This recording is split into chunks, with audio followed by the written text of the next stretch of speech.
శ్రీమాత్రే నమః. లలితా సహస్రనామాలలో అమ్మవారి 4వ ధ్యాన శ్లోకము. సకుంకుమ విలేపనా మలిక చుంబికస్తూరికాం సమందహసితేక్షణాం శశరచాప పాశాంకుశాం అశేషజనమోహినీ మరుణమాల్యా భూషోజ్వలాం జపాకుసుమభాసురాం జపవిధౌ స్మరేదంబికాం. శ్లోక వివరణ. సకుంకుమ విలేపనాం, కుంకుమ పూసుకొని ఉన్నది. అలికచుంబి కస్తూరికాం, నుదిటి భాగంలో కస్తూరి బొట్టును ధరించింది అమ్మవారు.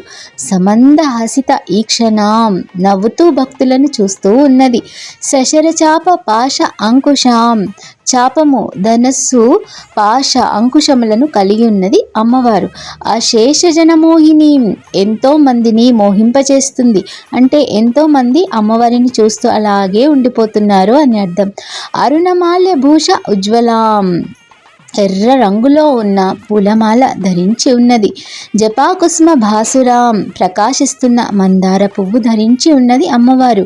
జప విధో స్మరేత్ అంబికాం, అటువంటి అంబికాదేవిని జప విధిలో భాగంగా స్మరిస్తూ ఉన్నాను అని అర్థము. ఈ విధంగా శ్రీ లలితా సహస్రనామములు మనము మొదలు పెట్టే ముందు అమ్మవారిని ఈ 4 ధ్యాన శ్లోకాలతో ధ్యానిస్తూ ఉంటాము. అయితే ఈ 4 ధ్యాన శ్లోకములు వాటి వివరణ తెలుసుకుందాం కదా. వచ్చే వీడియోలో లలితా సహస్రనామములు వ్యాస మహర్షి రాసిన బ్రహ్మాండ పురాణంలో హయగ్రీవుడు అగస్త్యుల సంవాదంలో భాగంగా చెప్పబడిన లలితా సహస్రనామములు పూర్తి వివరణ తెలుసుకుందాము. ఈ వీడియో కనుక మీకు నచ్చినట్లయితే please like, share and comment my channel. Subscribe చేసుకోవడం మర్చిపోకండి.